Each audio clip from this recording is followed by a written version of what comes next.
My name is Chantel Adanachi, the senator into the government.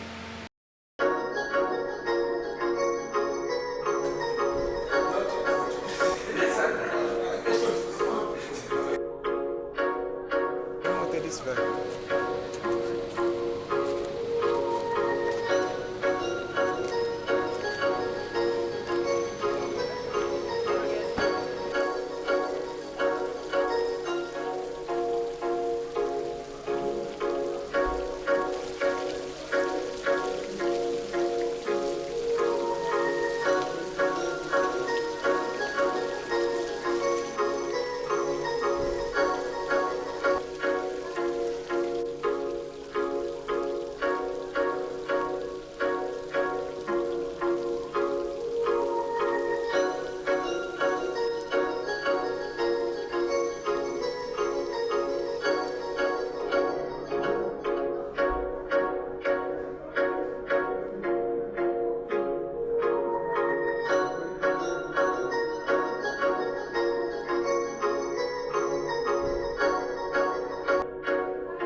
So welcome. We want to thank you for receiving us. Thank you very much.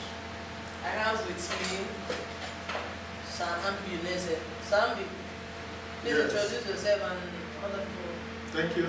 My name is Ambi Oneze of this day newspapers. Okay. My name is Chris Njoko of the Nation newspaper and the chairman of the correspondent chair. My name is Chino Salosio of the Vanguard newspaper. Thank you. Stanley Uzodimma, Imo State correspondent, Daily Sun newspapers. My name is Chantel Adanachi, the senator into the government. And sir, Thank you very much. I'm Engineer Emeka Ubayam, the MDCO of the Imo State Water and Sewerage Corporation. Thank you very much. Okay, so where are we here? Yes, you are at the Otamiri treatment plant of the Owerri Regional Water Scheme. As you know, Owerri Regional Water Scheme was commissioned first in 1983. Wow. Yes, under the administration of our late sage, His Excellency Chief Sam Anunakambabo. It is a 60 million liter per day capacity water works. So from this treatment plant, we can produce 60 million liters of treated water and distribute to the entire Owerri Capital Territory and some adjoining local governments. Yes. So this treatment plant has some components. It has the intake works, where water is abstracted, raw water is abstracted from the Otamiri River, and then from the intake works, it comes to the treatment section. This is the treatment section that starts with the population, to the sedimentation, and down to the filter beds. And then it ends at the high lift point from where treated water is now taken to the city. And then we have a physiochemical and meteorological laboratory. But I tell you, this water works, just like other major water works in Imo State, effectively stopped functioning in 2013. They were entirely disconnected from public water supply, and this particular compound they are staying in now was turned into a space for open defecation. The place was totally open, and then and for herdsmen, cattle rearing was the main thing happening there because it was covered with bush. Because the then governor in 2013 said he was not interested in water and therefore moved on to vandalize and destroy a lot of water supply facilities in the state. So by 2019, when I came back to head the Imo State Water and Sewerage Corporation, the place was on ground zero.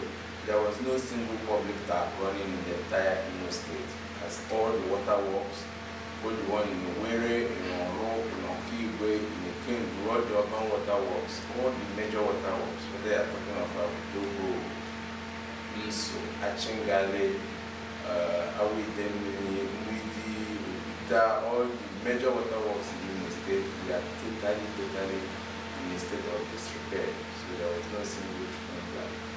No single one was functioning. Your Kigwe treatment plant, which is also a 50 million liter per day capacity water treatment plant, is even more pathetic because that one has been totally vandalized. The roofs have been removed and carted away. All the installed machineries have been destroyed. And this was because it was abandoned from 2019. All the workers working there retired, replacements, so the place was open to vandals. And today we need billions, more than 10 to 15 billion to put that water works into function again. Wow. Yes. So that place is totally bad. That's Okigwe. Okigwe Regional Water Scheme, completely gone. Oh. Yes, completely gone. So by 2019 when we came back, there was a challenge because we were about attracting the United States Agency for International Development for a partnership. So the challenge they gave was the water works, this particular water treatment plant, the bush had to be cleared and it must be operationalized because they doubted whether this place can ever function at all. That was in July 2019. Before that July 2019, the USAID had given the state the first 6 months to operationalize this place. It was not possible. And then by July 2019, there was a change of guard in the state, so they extended and gave another 3 months, that is June, July, September. And then it was to expire on September 28th. And so I came in on the 4th of July 2019, and we had only 1 month. So at least what they wanted to see that this place can at least start before they say whether they can help in partnership with the state. So as though we have it, by 28th of September of 2019, we were able to start the family treatment plan. Wow. We were able to start it at least. What? They saw on 28th September 2019, we were able to start the family treatment plan. At least they saw that it can work. You beat the deadline. Yes, we were able to beat the deadline, and then they now begin to work on the modalities of the partnership. Okay. Then by Partnership with who? with USAID. Then by January again, the MOU was signed actually around June 2020 by the current governor of the state, Senator Uzodimma. Signed the MOU with US Agency for International Development for the partnership to get this place started. And then the partnership was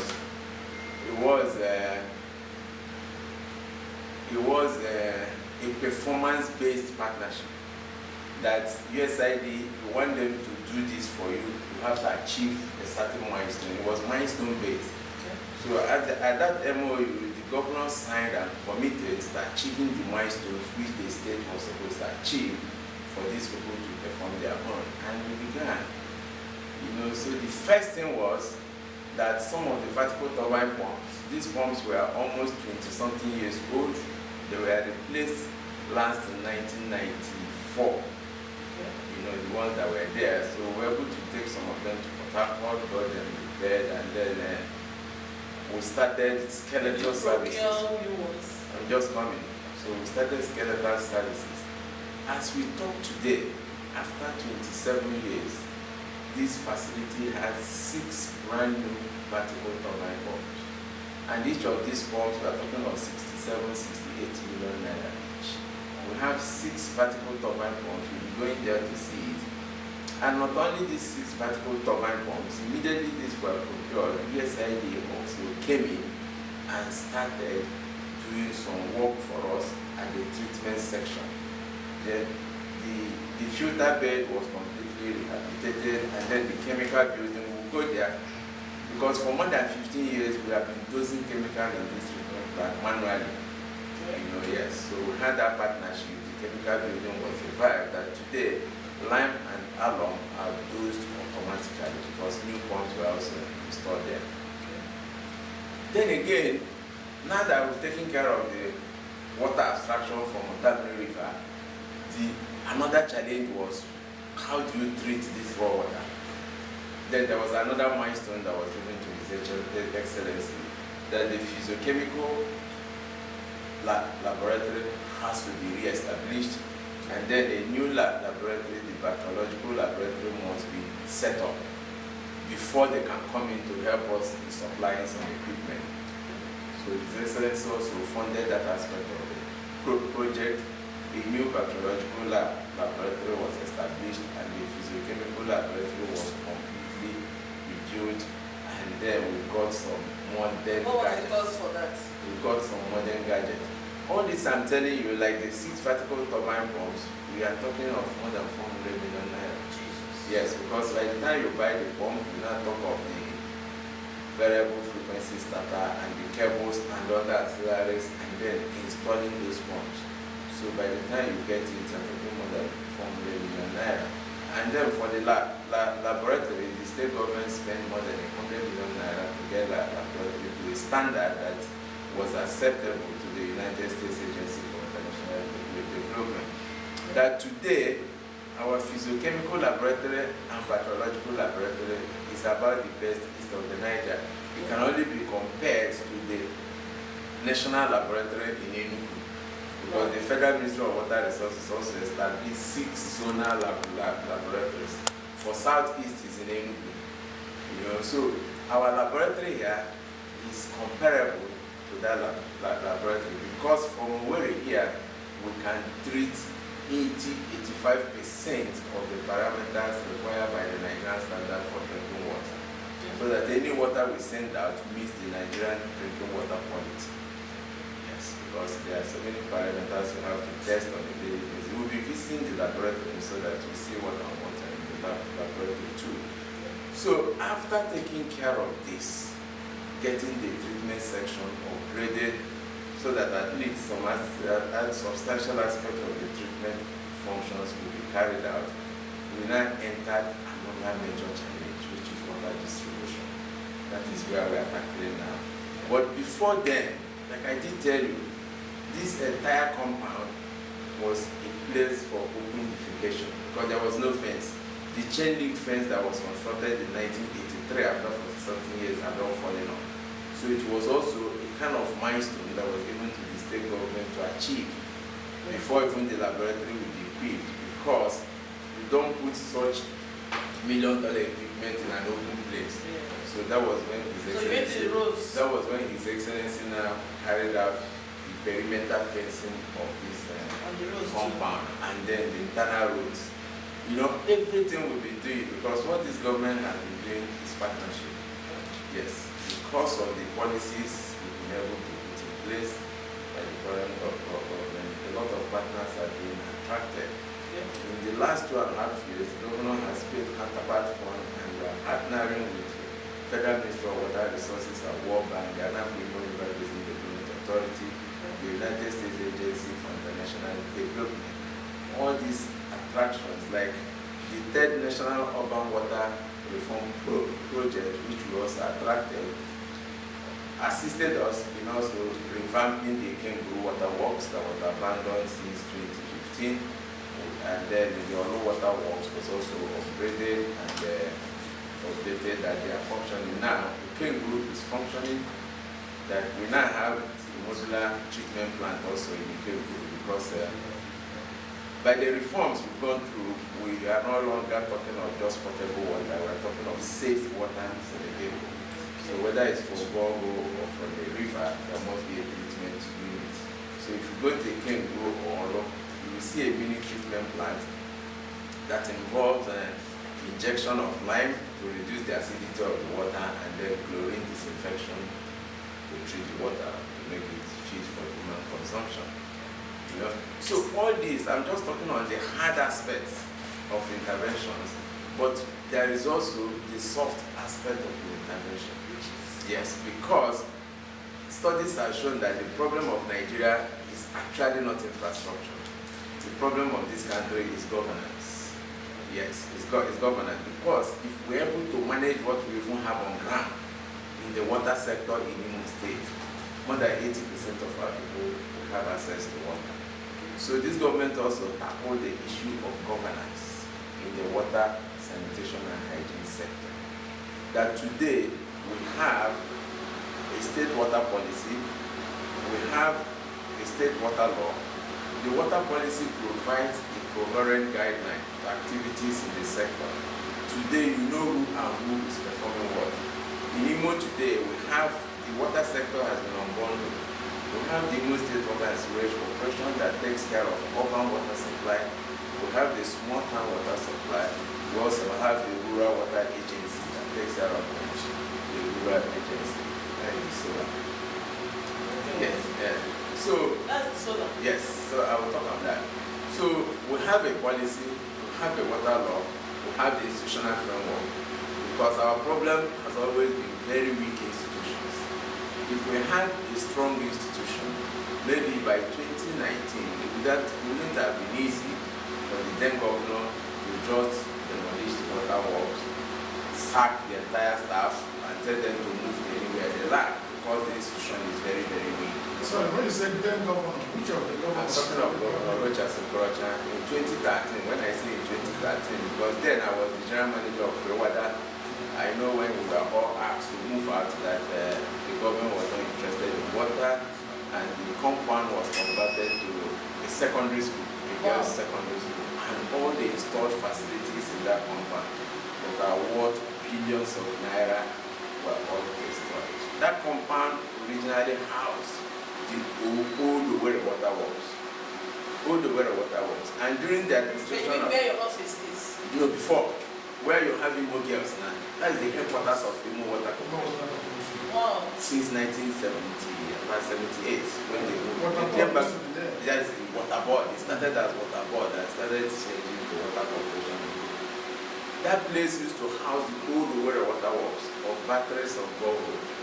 And between 2001 and 2000 and 2002, the old Owerri Water Works was also rehabilitated to act as a buffer in this regional water system. So that anytime a major maintenance is being carried out here, the water board will rely on the old Owerri Water Works. So the then governor of Uzodimma revamped the old Owerri Water Works.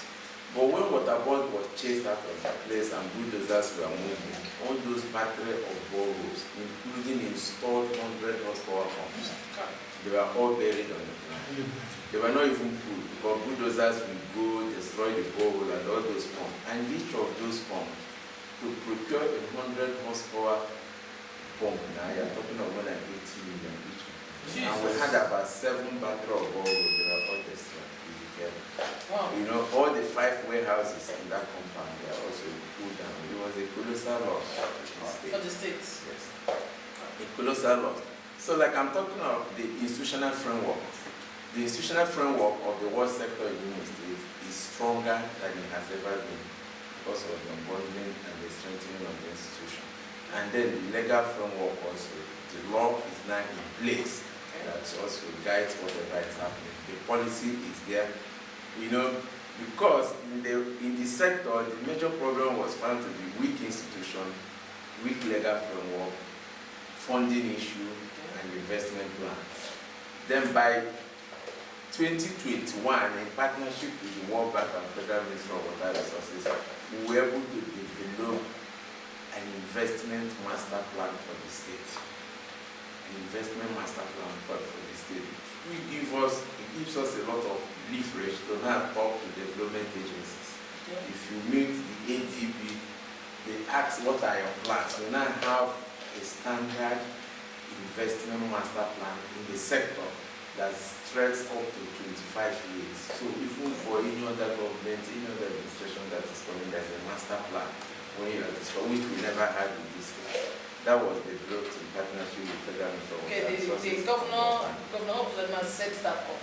He paid the counterpart fund. Like I did say earlier, he has been paying counterpart fund. That's why you are saying no development agency comes into your state free of charge. It's not free. Okay. Yes, it's not free. Either you pay counterpart fund in terms of cash or you pay it in terms of performance. Okay. Yes, it's like you want to buy a car for somebody, you say, okay, this car is 5 million. If you bring 2 million, I'll give you 3 million.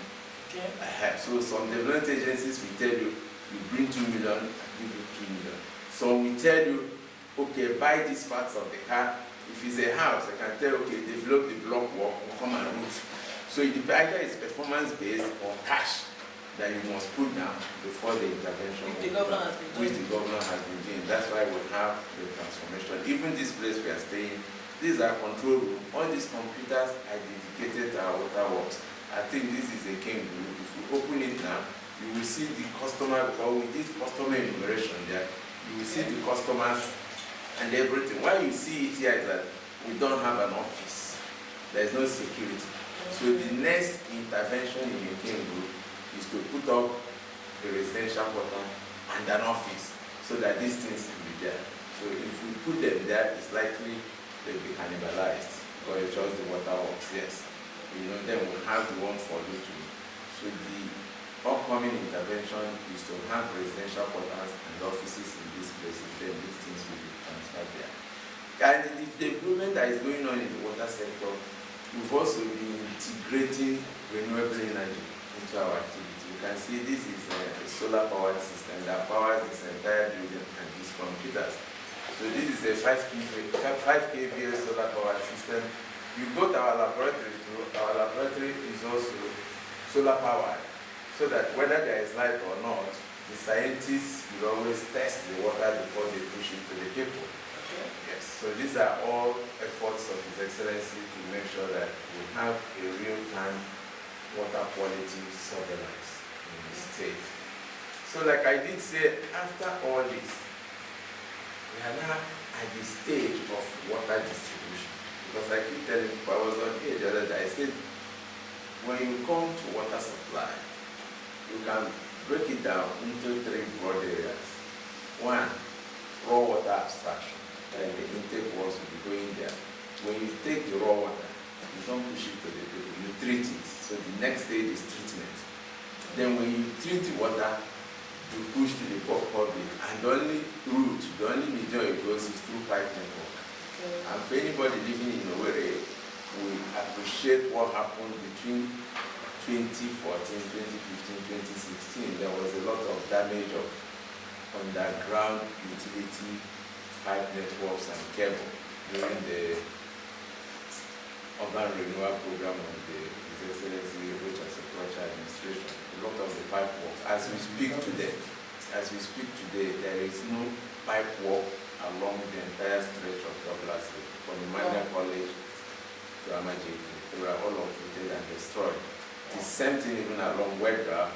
What you see on Wedra is the primary line that takes water from here to Walban, to Ibadan, or Georgie, because the primary line was laid more than 6 feet underground. Yes, because it's a primary line. The distribution line, you can't put it that there because people has to be connecting every time. So during that thing, they were all operated and destroyed. And I remember it was done by, is it MCC or JDP? Yes, JDP, yes, JDP that did it. So this in a nutshell, now we are facing the water distribution, and distribution is so expensive that the length of high definition pipe, high density pipe, HDPE pipe is, if it's 250 mm, we are talking of 400 and something thousand naira a length. Wow. One length. A length of HDPE pipe. You understand? If you're talking of 24 inches or 12 inch, you're talking of 300 to 400 and something, a length. So you can imagine if you are doing a kilometer of 167 lengths, wow, multiply that by that before you start talking of the other ancillary fitting. So distribution is very, very expensive.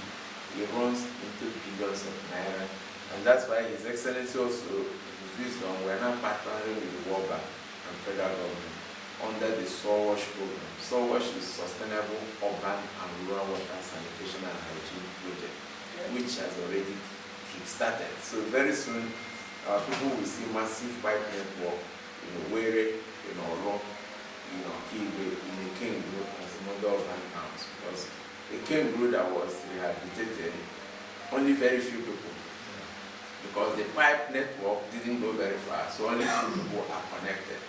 And that makes it very expensive to run the scheme, because when you spend when you spend hundreds of thousands to buy diesel and only 20 or 30 people are getting the water, you see that you can't recoup even half of it. You can't recoup even 10% of the money. So there will be massive pipe network replacement in a Kingu, in Oro, and some other water camp that will commence very soon. The way will take a major chunk of the pipe network. Okay, sir.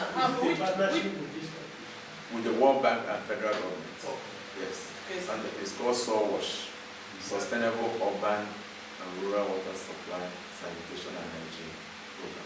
For now, which areas Yes. are you distributing to? For now, as we are sending water out now, Uzodimma, parts of Ikene, parts of World Bank, the new House of Assembly were able to restore water there. Water gets to their tank. The new House of Assembly, the workers are also working to send water to the state secretariat. You know, some taps in the state secretariat are getting water, but we want to get it to go to the tank so that the distribution will be easier. We are working on that, but if you go to that, we are sending water, you go to the new House of Assembly, water is entering their tank, you know, and then some parts of New area around the First Bank area, you know, the major problem is pipe bursts. Like if you watch the documentary NTAD, there's a lot of pipe bursts around World Bank area, not pipe bursts because these pipes are 40-something years old. Oh.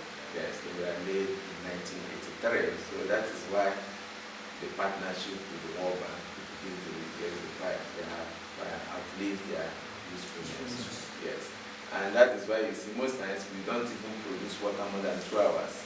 If we pump for 6 hours, you will see people will be calling us from Uzodimma. Because along our Mama Street, you see bus everywhere. Yes, yes. Once you pressurize the pipe network, you see bus everywhere in the city. So that is where we're tackling now. And once we get that done, very soon, more people in Imo State will have access to safe water. Because there is no alternative. There is no alternative to safe water.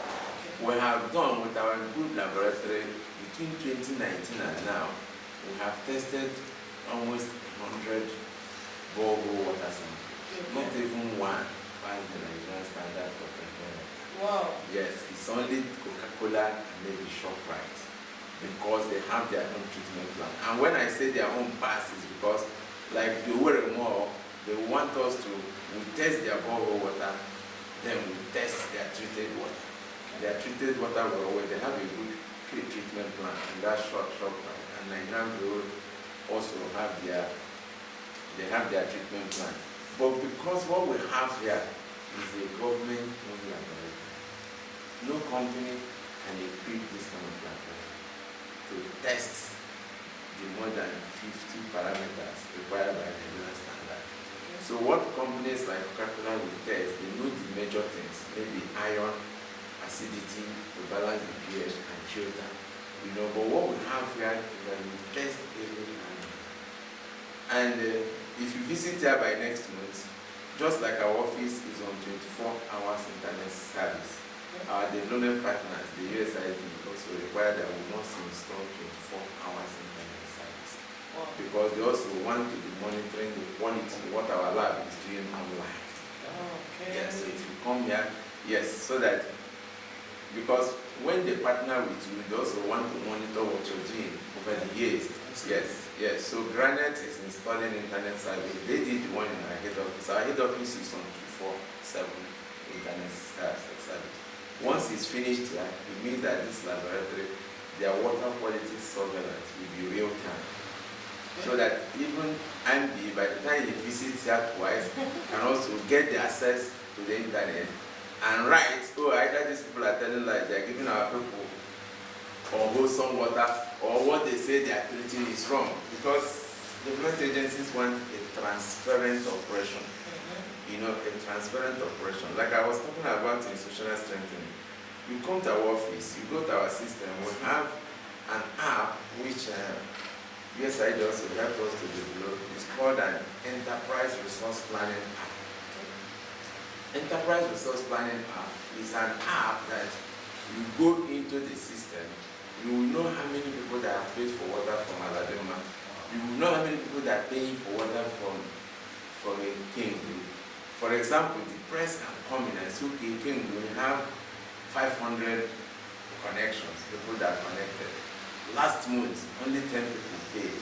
It's either that the commercial department and water services are not doing their work, or that people do not want to pay. Okay, so I want to ask, in line with what you're saying now, I know growing up, I remember vividly when water board will come and say, water bill or water bill money. So in this, currently now, under your watch and under the watch of the CSSC, are you going to be demanding from residents, Imolites, Oh, urban water, to be paying urban water worldwide in Nigeria is an economic growth. Yes, if you go to Niger, Kaduna, they have gone further than us because they started their reform earlier. Okay. You will see, even in Niger State, in Mina, is not M-Cash. Okay. Yes, you see poor women, illiterate women, they use their phone to pay. Wow. Yes, and that's what we're To doing, pay for water bill. to pay for water bill, because they're not on phone. And we've started it here because we have installed 52 smart meters for 52 poor customers. I think in Ekenguru we installed about 5. It's a pilot. In Oro we've installed some. The rest were installed in Uwere. So as we talk now, people who are getting our water in Uzodimma, where we install meter for some of them, or in Ebada, or in Ekenguru. If you recharge for 2,000, once that 2,000 finishes, your water will not run again. So what they do, So just like we have with the MTN, yes, yes. And also with NEPA. Just with EEDs, yes. So people recharge, people recharge, and the thing is that it's a pilot program. It may be a little. Sometimes I see a lot of 2,000. There's a lady from a group. Anytime she will just go to a POS, a lot of 2,000. Then I will call our commercial department. They will use the CIU, the customer interface unit, and press, and the tap is going to start running again. Wow, in Ekenguru? Yes. Busy. Yes. Wow. Once the person pays and is confirmed, Currently, Now. you started implementing I said- payment of water bill. yes, we have a pilot program. It's a pilot. Okay. It's something we are piloting. That's what I'm telling you. The amount may not be small, but what we're trying to do is that urban water is an economic growth. By the time we for 2,000, have, how long will it stay? you said, The 2,000 naira. no, it depends on your Or your usage. usage. It depends on your usage. Just like It depends on your yes, usage. yes. Yes, the beautiful thing about it is that You don't waste water. it shows transparency, and people do not waste water. You find out that in your home now, you go to Uzodimma, some of them that don't have smart meter, because it's only 53 that procured. Some of them that don't have smart meter, when they tap in their houses, but they leave it, water will be wasting. But if you have smart meter, you will never allow that, because as it's wasting, your money is going. You see that? So it is helping us to conserve treated water and serve more people. It's also bringing a kind of efficiency in household water management, so that people do not waste water again. And the plan is that under the Soil Wash program, we'll be installing about 53,000 smart meters. Okay. By the time you do that, and the tariff is agreed upon, because very soon His Excellency will be setting up the regulatory commission. It's their duty to set the tariff. The tariff we are still working on was set in 1995, so it's very low. But at least we are not doing it that we are getting the money we are spending. What we are doing is to show the efficiency, and the people are happy with it. Before now, in partnership with the Federal Ministry of Water Resources, after the His Excellency also paid the counterpart fund, a tariff studies was carried out in Uwere, in Ekenguru, in Oro, in Okigwe. And when you go to the slums of Uwere, where the poorest of the poor live, the tariff study revealed that in the face of water scarcity, the poor spends more money. Wow. Yes, because some of them we interview, very poor people, they will tell you in the morning, they will give their child 100 naira. They go and buy the one they will use in the morning. In the afternoon, when they come back, they buy. By the time we are checking it, most of those poor households spend almost 200 naira a day. Multiply by that, that's giving you 6,000. There is no way such people will even go up to 2,000 naira if you give them access to water. But because they are paying it 50 naira, 100 naira, and they are buying on wholesome water, that is the cause of the Unclean- major illnesses we have in this Unclean city, water. unclean water. They are spending more. Okay, sir. But if you give them access to public water, they will spend far less and take water that will improve their health. You understand? So it's just a matter of advocacy, and for the press, like my good friend Andy and the chairman of Correspondence Chapel, to also begin to educate our people, because sometimes I was asking one family, during the tariff study, I said, okay, the water tanker you provide for, have you asked the driver whether this tanker has ever been washed and disinfected since the tanker was But bought? wow. She was looking at me. We got a tanker and used our camera to video inside. By the time you see the inside of most of the water tankers, you will not even use the water to even take your bath. Because they've not been washed, they've not been cleaned, maybe some for 20 years, but that is just filling algae everywhere. And people are drinking it. So our people are actually waiting for access to safe water to be provided, because the impact on several sectors, it will impact on the health of our people. The money they spend, go to FMC, go to every hospital, and even for all of us here, we're about 8 here now. What we suffer on a monthly or bi-monthly basis is the same illness. Yes, typhoid, malaria. It's the same illness. It's only in the developed world you will see, hey, this person is suffering from cancer, he's suffering from this. But in Africa, it's the same thing everybody is suffering from. And that's what we're spending. Either malaria, typhoid, intestinal infection, diarrhea for children, the same thing. And that should have told us that the source is one. It's from a common source. Yes. And that source is water. Okay. Sir, And that's yes. sorry, sir, you have just painted a very frightening situation. As regards this borehole, and the diseases, people encounter drinking the water. And you have also told us that it takes a very large sum of money to do the distribution, for it to get to the rural areas or to those who really will require this water from you to drink. Now, my question is, what actually is, because is the government doing, or your agency doing, to be able to arrest this situation before the tone, before the people, yes, before that effect or the spreading effect of this diseases? All right. Okay. Thank you very much. You see, sometimes when a government comes into power and brings out a mantra, except for the few or the driver, the governor, who influence that mantra, it takes time for people to fully appreciate it. When you see the mantra of this administration, shared prosperity, shared responsibility. The responsibility is not just that of government. I was on NTA last week. As you're coming, did you look into Mori River or Tamiri River? See the level of devastation our people are causing them. People are dumping all manner of refuse into Mori River.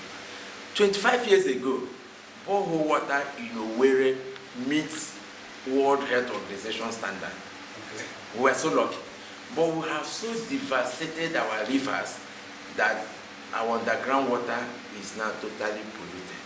Because our people think that river and borehole is different. See, underground water and river, it is the same water resources. A river is formed if a ground is saturated. If a ground is not saturated, the whole thing goes underground. So the health of Mori, this death you are seeing in Mori, that is the health of the underground water in the world. Because everything is going on, it's flowing underground. Ask yourself, all this rain, all this flow, where does it go? To the river. To the river. The ones that didn't go to the river, they percolate, they go underground. The sand can only filter suspended solid. The sand cannot filter ammonia, acid, and all those dangerous chemicals that are carried into the river. And again, human excretion in this town. Where are people dumping it? Most of the evacuators pump them inside the river. What? We've had a problem with Nigerian prisons because if it's raining and you're crossing around raw view, they stench, you see, because what they do, we have accosted them, what they do, they release, because they have a truck, they release their septic tank and start evacuating inside the drainage, and everything is carried to Mori. When it gets to Mori, where does it go? The river is not growing, everything is going underground, polluting underground water resources. So we must begin to talk to our people, because the government cannot stop you. You carry your refuse, you are crossing Mori, nobody's looking at you inside Mori, go wide, and you think the borehole you are drinking is different from Mori River. It's just the same thing. We must begin to educate our people so that we stop killing ourselves. You know, the Pope, the Catholic Pope, Pope Francis, you know, last year he launched his encyclical Laudato Si, praise the, and what is he talking about? He's appealing to human beings that what we are doing to planet Earth, as if we have another place we want to run to. If you read the Laudato Si, I think 2311, the Pope was saying that humanity should begin to de-emphasize profit. The greatest problem we have is self. You know, if Chantel is making money by dumping the refuse inside the river, whether another person is dying, it doesn't cost. So we are so selfish. If it's raining now, go to Amakaha market or Relief market. We go to the intake ward. Every rubbish, every decayed tomato, every animal, everything is dumped inside the drainage. And where does it end? Watermelon. That today we are spending 10 times we should be spending to treat the water before we push it to the people, because of what human beings are doing. And last year's World Environment Day said only one earth. We don't have to. There is no other one that people have found where you can evacuate everybody, and we are destroying it. You know, we are destroying it. Open defecation along Nwere Bank. We walked there last month. Anytime, go to Nwere Bank and see the level of defecation. If it rains, where is it going? Water will carry it inside the river, and where again it goes underground in our borehole, and we are drinking, and we say, and people will tell me they are boiling. Boiling will not reduce the effect of acid. That's why you see young people having renal problem. Wow. There are so many sicknesses before that even my late father suffered at 90. You now see a child of 28 suffering the same kind of, before we thought it was for old people. It's because of what we're doing to the planet, what we're doing to the environment. We're devastating the environment. Even people building here. So what is the way out? The way out is what is being done now, restoration of public water supply. And then continually educate our people to stop dumping refuse. If we are not destroying the freshwater bodies, our borehole will still be within a level where it will not cause illnesses to people. No, yes. No, you talk about borehole. Of course, you know, in the way particularly, even in the rural areas, in our villages, you know, there's no house Without a borehole. built without a borehole. No, it's not part of a house. Okay? That is not part of the house. And no family, you know, grows now without a borehole. Having a borehole, yes. Because of the failure of the public taps like we said Yes. earlier. No. So, how do we really, you know, stop this so that boreholes here and there will begin to face Or our, improve it? Yes. you know, or improve it? Just, Secondly, sorry sir, Go ahead. secondly, I was thinking that maybe the water treatment, the borehole which you give to the public is the borehole you dig, and not from the public, not from the river, like Mori River, you know. So okay, what the hap- water we're giving to Yes, what happens to the borehole that was done in those days, like during Paco's era, you know, because I know some areas, like in my place in Kogu, you know, and somewhere no more than Guru, there was a public. There's so many, big town. Ekenguru, Amusi, all of them, they're all big ones. So those ones now, how do you sustain them so as to have that water from the ground? Yes, thank you very much. And like you said before, why are we taking water from the river? It is difficult to produce 60 million liters from a borehole. Practically impossible. 60 million liters of water. If you want to produce it, it means you will have batteries of borehole. And there is a space you must give between 1 or 2 boreholes. If you go to Kangaroo, for example, we have 4 boreholes there. That was done long ago. About 2 of them are not functioning now. If you go to Ugogu, Awidemili, Uguta, Nso, there are boreholes. But when you come to a large city like Owerri, and once there's a river, the easiest and the best option is go to the river, because it's the river that you can abstract even 200 million liters. If we are not devastating Otamiri, if Otamiri was still as healthy as it was 10, 15 years ago, the original plan of the founding fathers of this water works is to have a second phase. The plan was even to abstract about 180 million from Otamiri. And the plan was that by this time in the life of Imo State, water from this treatment plant should have gotten to the first part of Imo State. Should have gotten to Afo, because if you are going to Afo, you see the funnel tank. That funnel tank was to receive water from here and boost it from Afo up to Ebema. You understand? So it was to keep boosting it. And if you go to Mbise, you will see the kind of storage tanks that were built. They were built that as this place is being expanded, water is also transported from here to all those places to complement the borehole as those cities are growing. But Otamiri now, the storage capacity of this river has been totally reduced over the past 25, 30 years. It has reduced because you can see all this land you see here, they are all property of Imo State Water Corporation.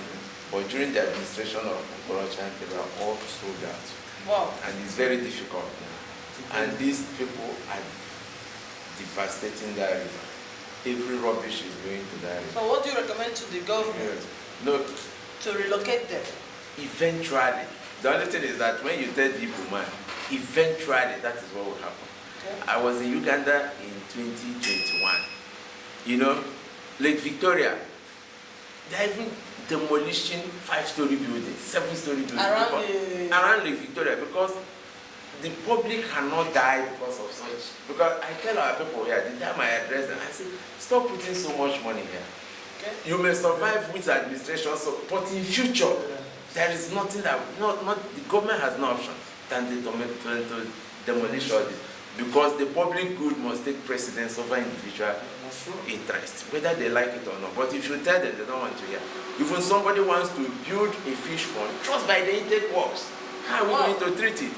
It was war. His Excellency had to come here and give a directive that some of them will be demolished. Not all of them have been demolished.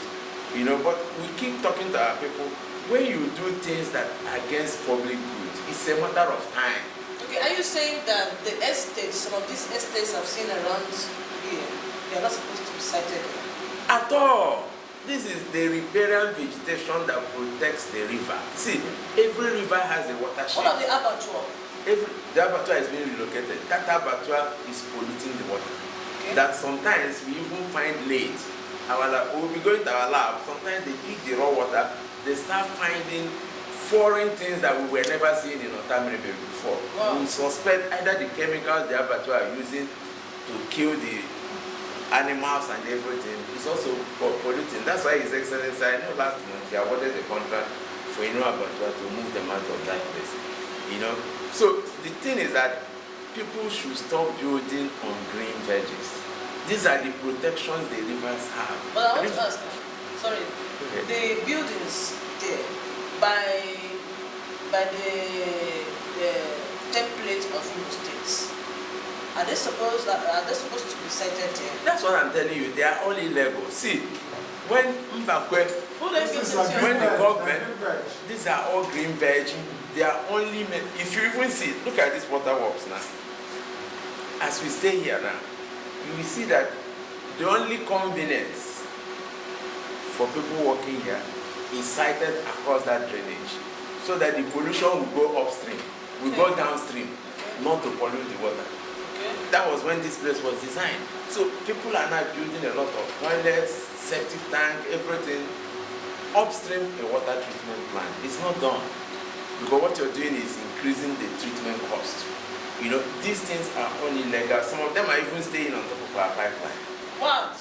So why is it taking the government time to get this thing out of the way? He said, But why is it taking government this time to demolish or ask these people to leave these green badge areas? they've been asked. It's not very easy just like that to demolish. The thing is that we have had meetings with them. We've encouraged them to stop putting in more money, stop developing more. At the time, I even advised some of them, it's even better you start having discussion with government whether you're relocated. Yes, your argument that a legitimate government allocated there and collected money from you people is true, but that is an illegality, and public good must take precedence. And the public good is that this water works was built in 1983 at $37.5 million.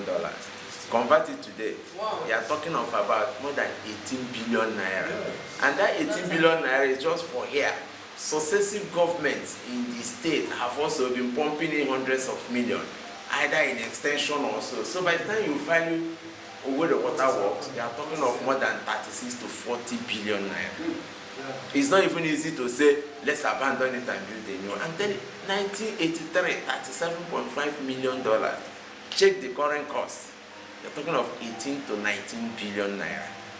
So finally, what are your challenges? I have said it before, the challenges in the water sector, for people who experience in the water sanitation sector. Growing up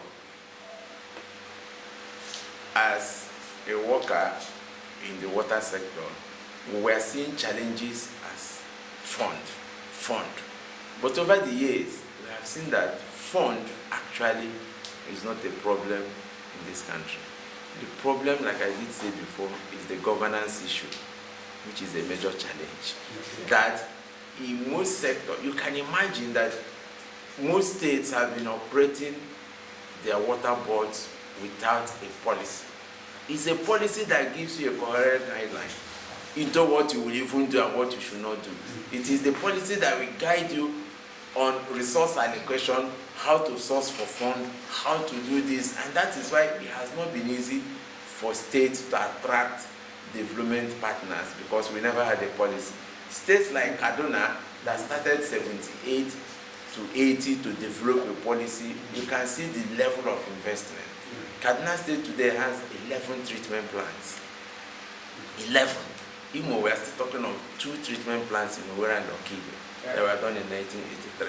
Because they started their reform early to have that challenge, to sort out the challenge of policy, sort out the challenge of legal framework, and then the staffing.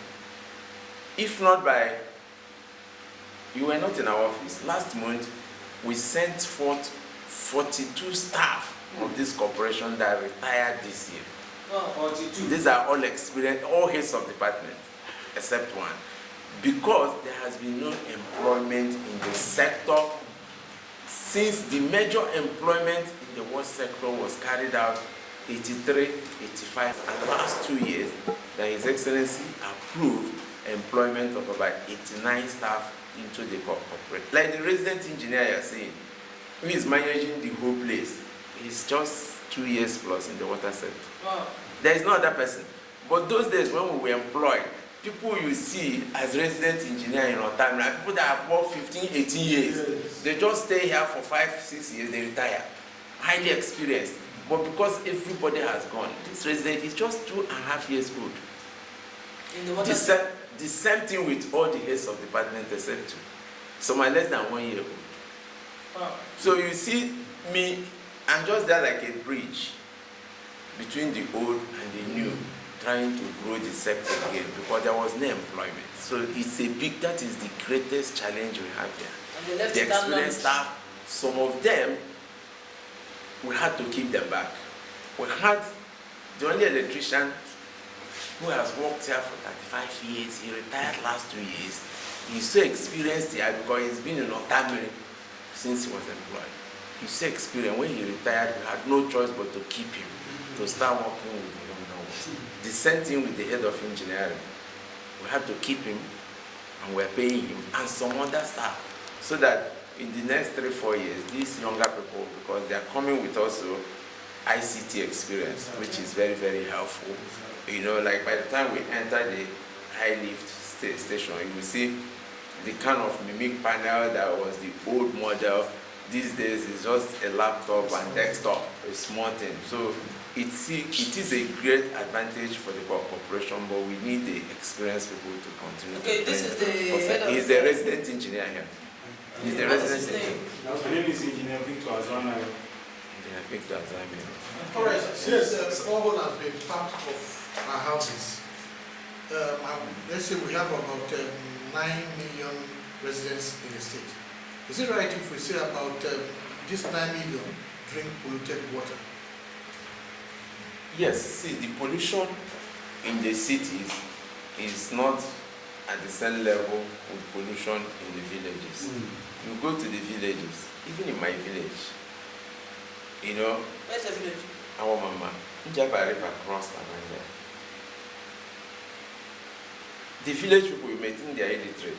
You don't even go to the river and wash at the point where they fetch their water. Unlike what we are doing, we say we are educated, but we are dumping refuse. You don't do it in the village. Okay. You understand? Anytime you go to Kengu, even around there, you will see the villagers don't allow you to dump refuse even around that waterworks. Okay. What we do in the city here. What we do in the city here. That people will even see a public tap where others are fetching water. That's where the person will dump refuse and go home. Okay, now. So the pollution is not as much as that. Then about the polluted boreholes, is this advocacy? We'll continue to do this advocacy while the government is restoring public water. If you go to Aladima already, many people that will have restored water to their homes, they rarely use their borehole, because I know one man on a house that he will bring out his borehole, bring out the one from our water. The difference is very clear. Wow. So by the time you keep restoring it, people will even advise themselves. Many people, you know, if you come to my office, you will see the plaque. They are anxious for water to be restored, because they even have a big problem. You go to Royce Road, you can see a soccerway is there, the borehole is there, because there is no space. Exactly. Now that's the There's issue. no space. Yeah, that's the issue now. When it comes, how do your agency, you know, come to rectify or to, see that the boreholes, various boreholes everywhere in our localities and all that are treated or meet the standard, of the water that is. We are working on that. We're educating people, but something like Overage said there, you have a little you can do, because the land space is already very tight, and until we restore water there, that is why it is critical that we begin to replace the pipe network along Douglas, along Wedra, Royce Road, because particularly Douglas and Wedra were destroyed. It's from Douglas and Wedra that you now take water inside Onyechi Street and other streets. Can you now make it a point of duty that all boreholes must meet your standard? Yes, we have done that. All hotels, we had a meeting with them last week. All hotels, we started with corporate bodies, but some individuals are already keying in. There are some individuals in this town that must test their borehole, even some test twice in a year. It was through such tests that we discovered some contamination in World Bank area. How do you treat them then? In World Bank area. So what we now tell them, we use lime injection and chlorine disinfection. We tell them what to do. We treat it for some time for them, and then they know how to continue to do it if they must continue to use it now. It's a bit expensive, but they continue to, at least the one they drink. So many of them How are will it cost? How much does it cost? Because I know where I'm asking. I know. Where we really experience this every month, every 6 months, especially when there is heavy flood, rains. The water changes, the color, the taste, everything. And we normally invite all this, water to come and treat it for us. We don't know whether they're doing it right or not. Yes, they may not be doing it. We will enter our lab now. The laboratory scientists will be in a better position to answer this question. But you'll be taking us around to we'll go. all the places. You will go. And we'll also please, that the distribution, the houses that are receiving water now, I think it would be nice if we go to those areas. And when we finish here, we'll get there. I can even give you, if we go to our house, Ramas and Joko, we can start interviewing people. Yes, I will tell them no problem. Thank you, sir, for having us. As part of her mission trust, the SA to the governor decided to take a walk around the facility to see things for herself. My name is Engineer Victor. I'm the resident engineer of Uzodimma Treatment Facility, and where we are is the intake point of the treatment facility. If you can see, this is the source of water, surface water, where we take our water, and then I'm going to take you through the whole process, how the water gets into the pump house and everything.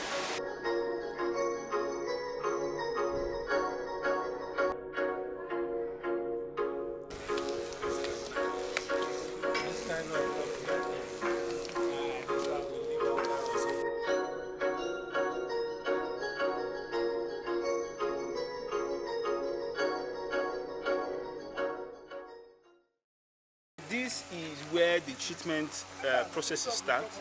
First of all, we have our aeration basin, and then we have our flocculation basin, and then we have the sedimentation.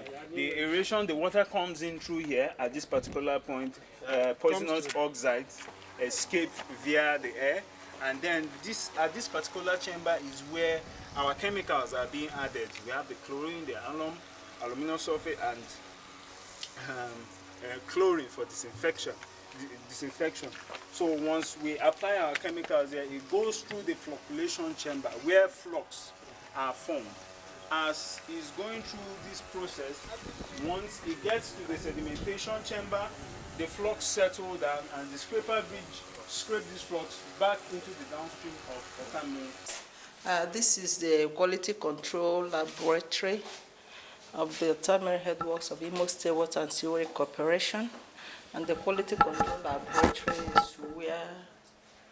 is where we test the quality of the chemical being used for water treatment, and where we test the water that is given to the residents of Imo and the environs. We use in testing water. You can see aluminium, you can see fluorides, nitrates. All these are reagents there. You can see the iron. They are reagents we use to test the water on this spectrophotometer. Okay. Yeah. This is basically what we use for treatment of water. I'm going to take you towards where we do our dosing.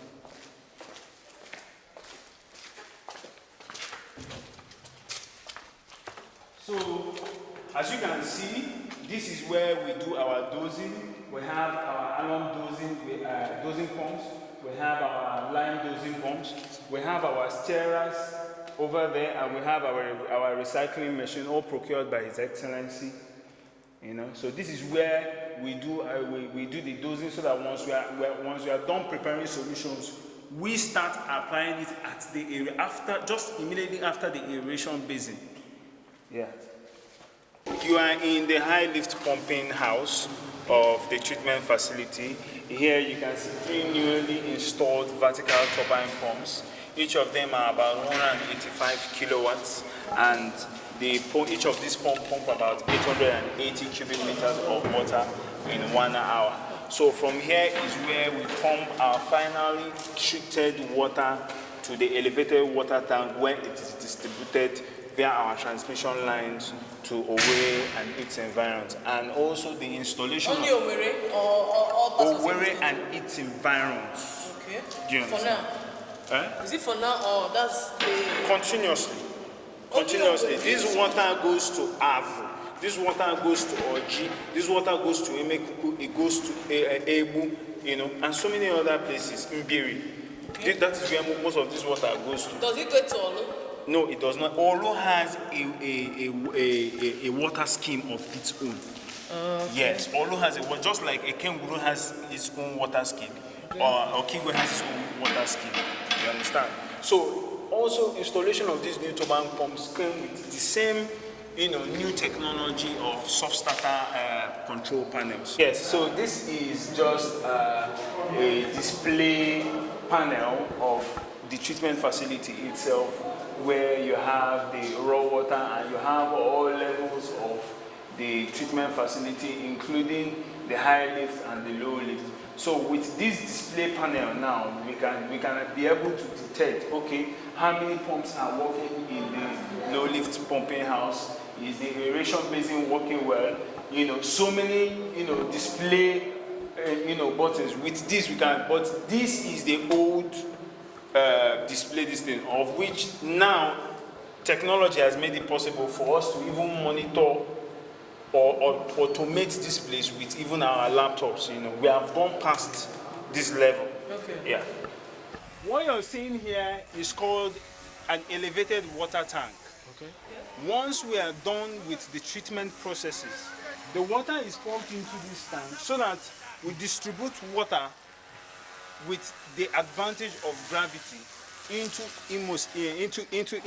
Imo and its environs. Okay. Because we have elevations in Imo State, we need an elevation this high. This is about 55 meters high, to distribute water so that water will get to other parts of the city. Under road traffic correction, was it functional? Was it in use? Like my MD said, this place was not functional for a very long time, from 2013, 2014. So it was not in use.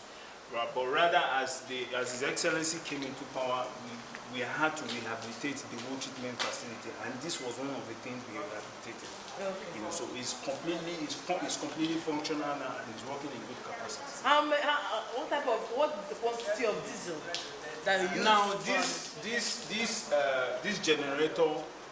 this generator consumes 200 liters of diesel in 1 hour. Jesus. In 1 hour. 200 liters. 200 liters of diesel. Of diesel in 1 hour. To pump the water. To pump water. So if we should have this on, it means that if we are pumping with 2 pumps, we'll be having 925 cubic meters of water times 2 in 1 hour. Okay. Do you understand? And how many hours do you pump? Most times we pump 2-3 hours, but like my MD says, if we pump more than 2-3 hours, we are adding more pressure to the distribution and transmission line, and that's why we'll now start having bus lines inside the Owerri town. So, which is also bringing us to that issue of the distribution network, the changing the distribution networks because they are old. Okay. Thank you. The importance of water to human life cannot be overemphasized, as it serves for drinking and other household purposes. For some years now in Imo State, people rely on borehole and streams as alternative sources of water. A move round Owerri shows that public water supply have been restored in some parts of the metropolis. Some of the affected areas include some parts of World Bank, New Owerri, House of Assembly, some parts of Uzodimma and Ebu areas. NTA News crew also ran into some officials of Imo Water Corporation working on the burst pipes. Some residents who spoke commended Governor Uzodimma for the kind gesture, stressing that it will go a long way in alleviating their sufferings, including that of water-related diseases being experienced by the people. The person who bring this water, public water supply, I'm okay. The water is very nice. It's good. You can see it now. It's very good. Well, it helps us a lot to. I help my mom to fry akara, so we no longer buying water in street or borehole.